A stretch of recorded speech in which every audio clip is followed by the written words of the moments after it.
안녕하세요. 모건대학교 융합컴퓨터미디어학부 미수강생분들, 2020년도 1학기 정보보호 응용 과목을 맡게 된 김현진이라고 합니다. 만나 뵙게 돼서 반갑습니다. 잘 들리시는지 모르겠네요. 지금 전국적으로 코로나 바이러스가 난립니다. 오늘 녹화일자 3월 17일 기준으로 8,320명이 양성 판정이 나왔는데요. 대전은 22명이네요. 다들 위생에 신경 쓰셔서 여러분들의 건강에는 염려되는 일 없길 바랍니다. 직접 얼굴을 뵙지 못하는 게 매우 아쉬운데 얼른 사태가 진압되어서 여러분과 하루빨리 마주하길 바라봅니다. 저는 온라인으로 강의하는 거는 처음이에요.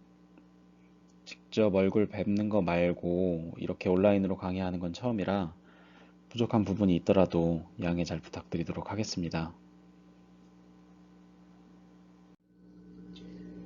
우리의 오늘 첫 강의는 저는 이렇게 실러버스, 두 번째는 시큐리티, 세 번째는 크립토그래피 이렇게 세 가지로 나눴는데 오늘은 첫 번째 실러버스로만 진행할 예정이에요.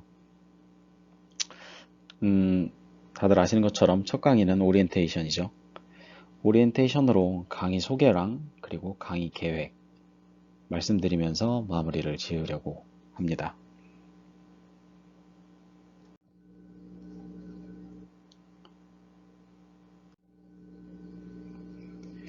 강의 정보는 다음과 같습니다. 정보보호 응용 과목, 이 과목명이고요. 과목 목표, 인터넷상에 널리 알려져 있는, 사용되고 있는 보안 기술들 다양하게 있겠죠. 우리가 공인인증서, 그리고 카톡을 하더라도 암호화 통신, 그리고 스토리지, 혹은 클라우드 스토리지에 올라가는 데이터에 대한 암호화 등등 다양한 보안 기술들이 사용되고 있는데 이에 대한 보안 기술을 이해하고 적용 방법을 학습하는 데 의의가 있습니다.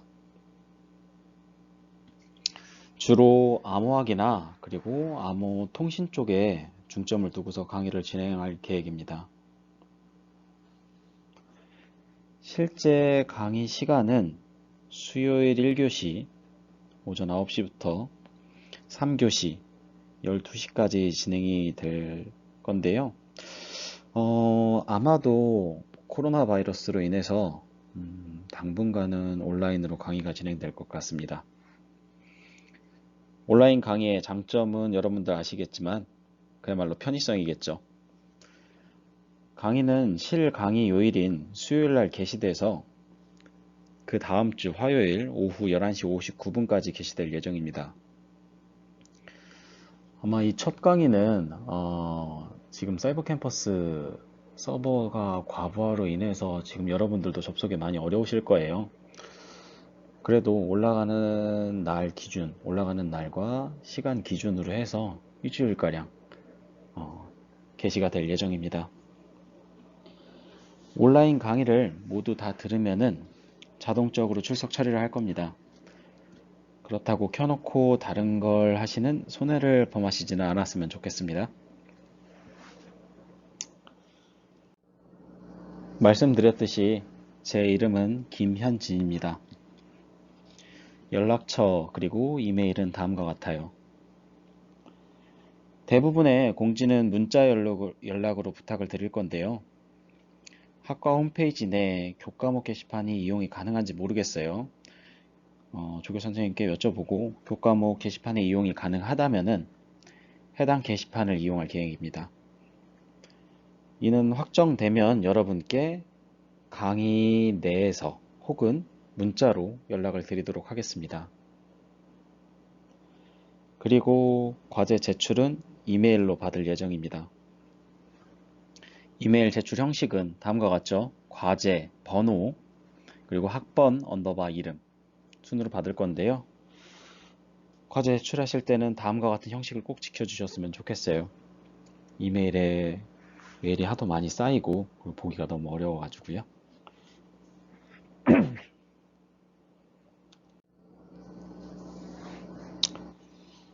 강의에 대한 정보입니다. 되게 번잡하게 늘어져 있죠. MD5, 스트림 사이퍼, RC4, 트랜스포지션 뭐 등등 다양한 용어들이 있습니다. 뭘까요? 번잡하게 늘어져 있는 용어들이. 뭐 몇몇 분은 아실 거라고 생각이 들어요. 3학년, 4학년 분들이 주로 들으시는 걸로 알고 있는데 2학년 때 정보보호 개론 수업을 들으신 분들은 아마도 이 용어들에 대해서 어느 정도는 친숙하실 거라고 생각이 듭니다. 이 용어들은 바로 보안으로 인한 보안 서비스들, 그리고 암호학적인 용어, 그리고 해시함수 등의 용어입니다. 이렇게 여러 가지 보안 용어들, 그리고 기술들, 그리고 서비스들이 있는데요. 사실 이 무수히 많은 용어들을 어떻게 머릿속에 차곡차곡 정리를 하고 개념을 이해하느냐는 매우 중요할 것이라는 생각이 듭니다. 앞서 여러분들이 보셨던 용어들을 이번 장과 같이 정립하시는 기회가 되었으면 좋겠습니다. 먼저 앞선 용어 5가지를 정리해봤습니다. confidentiality, 기밀성, integrity, 무결성, access control, 접근 제어, availability, 가용성, non-repudiation, 부인 봉쇄. 기밀성 부분은 여러분이 아실 거고요. 무결성 부분, 해당 데이터의 변조 여부를 검사하는 거. 그리고 접근 제어도 여러분들이 아실 거고, 가용성은 서비스 측면에서 해당 서비스들이 사용자들에게 서비스들이 제공되는데 문제가 없어야 된다는 말이고요. Non-repudiation, 부인 봉쇄 같은 경우에는 내가 어떠한 행위를 했을 때 그 해당 행위에 대해서 부인을 하지 못하도록 하는 것을 이야기를 합니다. 보안 서비스들 5가지를 나열한 거고요. 그 다음은 암호 관련된 용어예요. 플레인 텍스트, 평문, 사이퍼 텍스트, 암호문, 오픈 SSL 같은 경우에는 암호통신에 널리 사용되는 오픈소스 라이브러리죠. 여러분들 사용하신 분들도 분명히 있을 거라고 생각을 합니다. 그 다음은 클래식 크립토그래피, substitution, transposition, 코드북인데요. 첫 번째는 고전 암호를 이야기를 해요. 컴퓨터 개발 이전 시대 고전적으로 사용됐던 암호를 이야기를 하는 거고요. 그 다음 이제 substitution 대체, 그리고 transposition 전치. 이는 암호의 요소에 속합니다. 대체는 바꾸는 거, 대체는 해당 문자열을 교체를 하는 거, 트랜스포지션 같은 경우에는 순서를 바꾸는 것을 이야기를 합니다. 그리고 이 코드북 같은 경우에는 암호북이라고 생각하시면 될 것 같은데요. 고전 문자, 암호 해독을 위한 딕셔너리라고 생각을 하시면 됩니다. 그 다음은 Symmetric Cryptography, Conventional Cryptography, Private Key Cryptography. 이 3가지가 모두 동일한 말이에요. 대칭키, 관용암호, 비밀키 암호. 이 뜻을 가지는데 모두 동일한 말로 암호화에 쓰이는 키와 그리고 복호화에 쓰이는 키가 동일합니다. 그렇다면은 즉 대칭 관계를 이루고, 근데 그렇다면은 이 키가 유출이 되면은 안 되겠죠. 당연히 비밀 정보로서 남아 있어야겠죠. 그래서 프라이빗하게 남아 있어야 된다고 해서 프라이빗 키 암호 방식이라고도 불립니다. 그 아래에는 이제 이 대칭 키의 세부 요소들로 나뉠 수 있는데요. 스트림 사이퍼, 블록 사이퍼로 크게 2가지로 분류가 가능합니다. 스트림 사이퍼의 경우에는 평문을 비트 스트림 단위로 암호화하는 방식이고요. 그리고 블록 사이퍼는 말 그대로 블록 단위로 암호화를 진행하는 방식입니다. 그 다음에는 퍼블릭 키 그리고 어시메트릭 크립토그래피, 이렇게 2가지, 즉 동일한 말인데요. 이는 공개 키 암호, 비대칭 키 암호로 불리고 있습니다. 앞서 말씀드렸던 대칭 키 방식과는 다르게 암호화에 사용되는 키와 그리고 복호화에 사용되는 키가 다른 형태입니다. 따라서 비대칭키라고도 불리게 되는데요. 공개키 그리고 개인키 이렇게 두 가지 키를 사용을 합니다. 공개되어도 되는 키를 공개키라고 부르고요. 그리고 이에 대해 쌍으로 개인적으로 프라이빗하게 보관되어야 되는 키는 개인키라고 부르게 됩니다. 아래 DH, differ만, RSA 암호 알고리즘, 그리고 디지털 시그니처, 전자서명, 그리고 PKI, 공개키 기반 인프라 이렇게 네 가지 같은 경우에는 이 앞서 위에 말씀드렸던 그 공개키를 이용해서 사용되는 방식인데요. 뭐 전자서명과 PKI 부분에서 PKI는 여러분들 많이 들어보셨을 거예요. 우리 공인인증서에 사용되는 방식으로 Public Key Infrastructure의 줄임말입니다. 다음은 해시 함수로서 메시지나 프로그램의 무결성 검증에 사용되는 방식입니다. 어떻게 조금씩 정리가 되고 계신지 모르겠어요. 이 부분에 대해서 이제 한 학기에 초점을 맞춰서 설명을 드릴 텐데 아직도 무슨 말씀인지 무슨 말인지 모르겠다라고 생각하실 수도 있을 것 같아요. 그리고 암호학에만 치중하면 이게 정보보호에서 작은 부분만 커버하는 것이 아닌가라고 생각하실 수 있을 것 같아요. 그러면 앞선 용어들을 보안 공격 관점에서 살펴보도록 할게요. 우리가 생각하는 보안 공격은 크게 두 가지로 분류가 가능합니다. 패시브 어택, 액티브 어택. 의역을 하자면은 패시브 어택은 소극적인 공격, 액티브 어택은 적극적인 공격입니다. 혹시 이 의미에 대해서 아시나요? 소극적인 공격은 전송 정보에 대한 도청이나 감시를 의미합니다. 뭐 몇 가지가 있겠는데요. 두 가지만 예를 들어보면 메시지 내용을 도청하는 거, 그리고 트래픽을 분석하는 게 소극적 공격에 속할 수 있습니다. 메시지 내용 도청 같은 경우에는 그 말과 같이 송신자가 보내는 문자나 메시지, 그리고 이메일을 중간에 훔쳐보는 행위를 말을 합니다. 트래픽 분석 같은 경우에는 송신자가 보내는 메시지의 트래픽, 패킷 등을 분석을 통해서 다른 형태의 정보를 획득하는 것을 이야기를 합니다. 메시지에 대한 내용일 수도 있겠고요. 혹은 수신지에 대한 IP 어드레스나 그리고 포트 정보들이 여기에 속할 수가 있겠죠.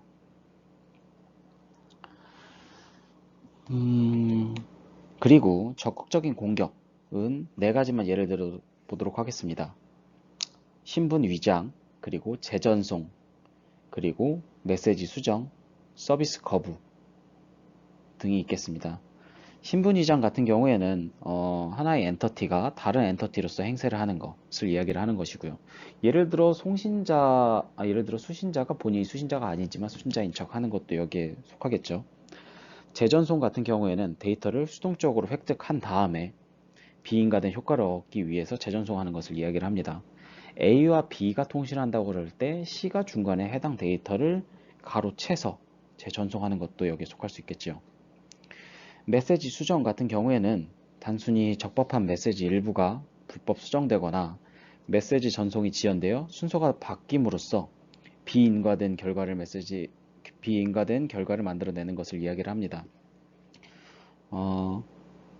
도청하고 그 다음에 해당 메시지를 재전송하기 전에 메시지를 수정하고 그걸 다시 전송하고 이런 식의 테크닉이 있을 수 있겠죠.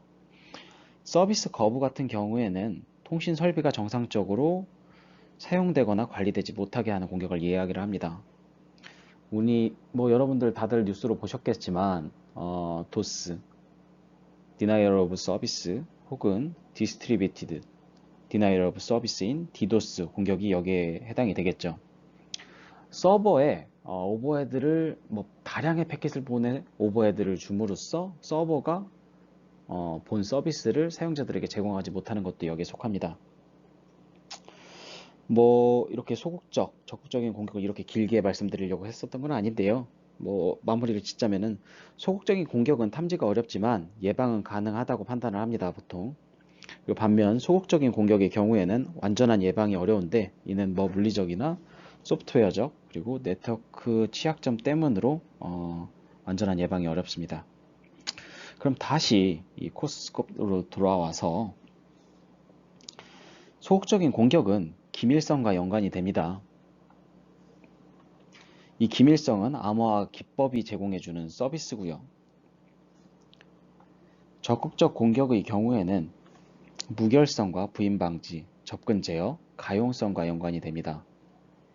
이는 전자서명 기법이 제공해주는 서비스들인데요. 이 두 가지, 이 보안 기법, 암호화와 전자서명, 그리고 키관리 기법, 그 이하의 측면에서는 근간이 되는 암호 방식으로 대칭키와 그리고 공개키 암호, 알고리즘 방식이 있습니다. 그리고 암호화를 이루는 세부 구성 요소인 프리미티브, 암호 기술이 사용돼서 위와 같은 보안 기법과 그리고 보안 서비스를 이루게 되는 것입니다. 계층적으로 보면 암호 기술과 그 위에 보안 기법 그리고 보안 서비스들 그 위에 이제 이를 이용한 여기에 보안 공격들이 있게 되는데요. 저희는 이번 학기 때 푸른 박스 부분에 대해서 중점적으로 수업을 진행하려고 합니다.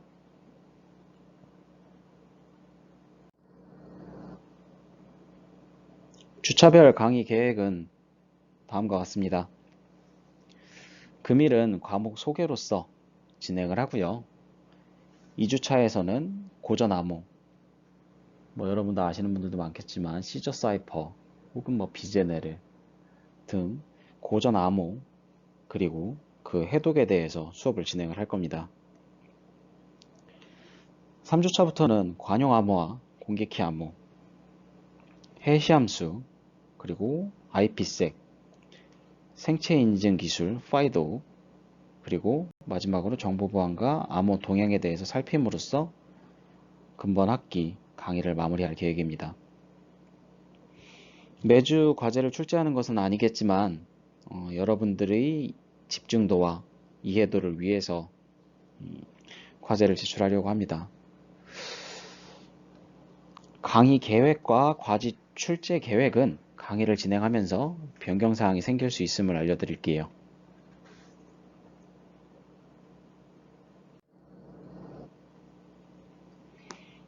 교재는 다음과 같습니다.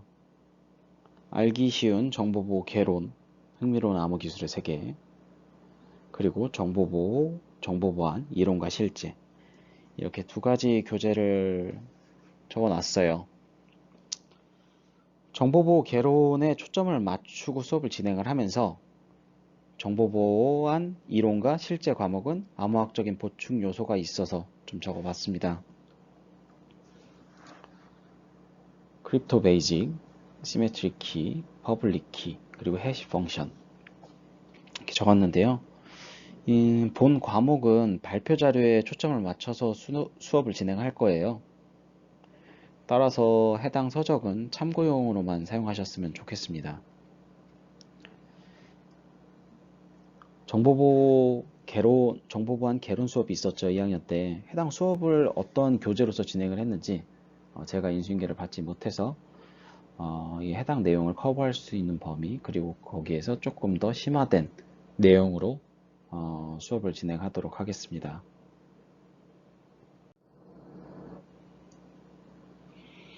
다음은 또 추가적으로 여러분들이 사용하실 수 있는 교재예요. 네트워크 채널 보안을 위한 네트워크 시큐리티, 프라이빗 커뮤니케이션 인 어 퍼블릭 월드, 그리고 시큐리티 엔지니어링, 시큐리티 컴퓨팅, 그리고 암호 응용, 어플라이드 크립토, 컴퓨터 시큐리티, 카운터 핵 리로디드 정도가 있겠네요. 여러 책들이 있네요. 앞에 2개, 그리고 이 장에 5개, 5권. 다시 말씀드리지만 해당 서적은 여러분들이 보안에 대한 지식을 넓히고자 할 때 읽으실 만한 참고용 서적입니다. 사라고 말씀드리는 것도 아니고요. 해당 서적도 매우 두꺼울 거고 가격도 고가로 예상이 돼요.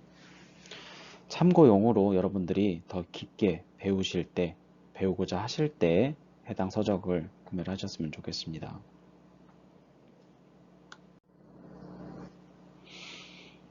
마지막으로 여러분들이 가장 주의를 기울이셔야 할 배점 그리고 학점에 대한 부분입니다. 100% 기준으로 해서 중간고사는 30%, 그리고 기말고사는 40%입니다. 시험은 큰 주제의 문제로 최대 5개, 그리고 이 이하의 가지 문제로 최대 3개를 출제할 계획입니다. 사실 깔끔한 거를 좋아해요. 모르면 모른다, 이건 것 같다라고 주저리 적는 것보다는 사실 그게 더 제 입장에서는 좋을 것 같아요. 여러분들의 심정은 이해는 가지만. 따라서 분량이 많다고 점수를 잘 주거나 하지는 않을 거예요. 답안지는 뭐 실 강의에 나가서 시험을 보게 된다고 하면은 A4나 B4 답안지 앞뒤 한 장으로 제한할 계획입니다. 사실 위에서 말씀드렸듯이 뭐 큰 주제 문제 5개, 그리고 이제 가지 문제 3개, 총 15개, 최대 15개로 말씀을 드렸는데 그렇게까지는 뭐 출제하지 않으려고 생각합니다. 그렇게 중간고사 30%, 기말고사는 40%고요. 중간에서 포기하는 학생들이 없도록, 그리고 결과를 뒤엎을 수 있도록 기말고사는 40%로 배점을 두었습니다. 과제도 있어요. 이 과제는 20%인데 사실 저희가 이론 플러스 실습으로 과제를 진행을 하려고 합니다. 아마도 온라인 환경에서는 이론 내용으로 수업을 하고 과제 베이스로 실습을 진행할 계획이에요. 그렇다고 이 과제에서는 프로그래밍만 있는 것은 아닐 거예요. 뭐 2주차부터는 뭐 특정 사건, 그리고 특정 알고리즘에 대해서 조사하거나 그리고 분석하는 내용을 담을 거고요. 그리고 더불어서 말씀드렸듯이 이론에 대한 프로그래밍 실습 과제를 출제를 하려고 합니다. 이는 과제 게시판에 올려드리도록 하겠습니다. 그리고 이제 기타 부분 10%인데 저 부분은 출석이나 기타 제가 가산 요인이 있다고 생각하는 경우에는 드리려고 놓은 항목이에요. 타 과목은 어떻게 되는지 모르겠습니다. 제 과목에서는 결석 3회 달성 시에는 1점씩 감점하도록 하겠습니다. 감정이라고 적었네요. 감점하도록 하겠습니다. 이 말인 즉슨 결석 이외에는 괜찮습니다. 성적 100점 만점 기준으로 여러분들이 수강생들이 많기 때문에 이 1점이라는 감점 요인은 학점에 영향을 줄 수 있는 점수라고 생각이 들어요. 여하튼 정리해서 3회 결석부터는 100점 만점 기준으로 1점 차감을 할 거고요. F 학점 너무 크리티컬하겠죠. 주요 시험 결석 시 드리도록 하겠습니다. 중간과 기말고사 결석, 그리고 수업 시수의 3분의 1 이상 결석한다면 F 학점입니다. 아까 말씀드렸듯이 총 15, 그리고 보강주가 들어갈지는 모르겠지만 15에서 16주, 그 중에서 시험 일자 2주를 뺀다면은 13, 14주가 될 거예요. 그 중에 수업 시수 3분의 1 이상이면은 뭐 4에서 5회 수업이겠죠. 5번 결석을 하실 경우에는 F 학점을 받으실 수 있으니 주의 바랍니다. 이번 강의는 오리엔테이션이고 수강 신청 정정 기간이 끝났는지 모르겠네요. 그래서 근본 강의에는 해당 그 출석에 대한 이야기는 하지 않도록 하겠습니다. 오리엔테이션인데 너무 긴 시간이 아니었나 싶습니다. 이렇게 주저리 이야기를 많이 했네요. 아무쪼록, 여러분들 불편하시더라도 조금씩 감내하시면서 이번 한 학기 잘 부탁드리겠습니다. 저도 여러분들을 위해서, 여러분들 입장에서 최선을 다할 수 있는 강의자가 되도록 하겠습니다. 이번 학기 만나서 반갑고요. 다음 강의에서 뵙도록 하겠습니다. 감사합니다.